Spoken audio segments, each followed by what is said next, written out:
Ibu, termasuk para wanita juga sih ya, sama untuk laki-laki juga gitu ya. Itu kalau misalkan menggunakan pakaian suka sepanjang apa sih pakaian yang dipakainya gitu ya. Apakah kita pernah respect nggak pakaian itu yang berkaitan erat dengan sholat kita? Apa maksudnya ini Teteh? Iya, terkadang kan kita, apalagi termasuk wanita, misalkan pakai pakaian gamis gitu ya, pakaiannya panjang banget sehingga si pakaiannya itu sampai menyapu ke lantai kita. Pernah nggak kita itu berpikir kalau pakaian itu nanti najis nggak ya? Karena kan kalau kita sholat bawa najis kan kita nanti sholatnya tidak syah, betul kan nggak? Nah itu gimana nih Teh kalau misalkan kita menggunakan pakaian panjang yang mana menyapu ke lantai kita? Boleh nggak sih pakaian tersebut kita pakai sholat gitu ya? Maka kalau misalkan Teteh lihat ya penjelasannya di dalam kitab Syarah Mu'atta untuk najis tidaknya, kalau misalkan kita berbicara dari mazhab Imam Asy-Syafi'i dulu.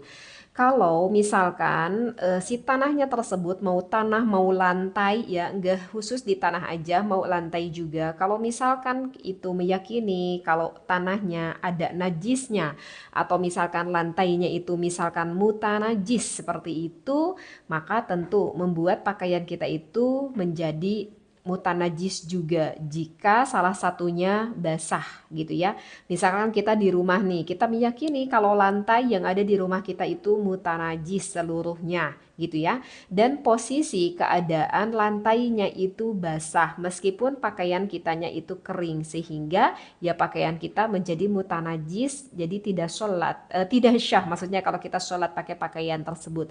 Ataupun kita keluar dari rumah ya kalau keluar dari rumah pakaian tersebut kering, tanahnya juga kering gitu ya yaitu enggak menjadi najis. Tetapi ketika tanahnya misalkan kita melihat di atas tanah tersebut ada kotoran najis, misalkan apa ya kayak ada kotoran ayam kali, nah kena ke pakaian kita, terlihat ada di pakaian kita ya jelas dong itu menjadi najis dan itu tidak syah nanti sholat kitanya.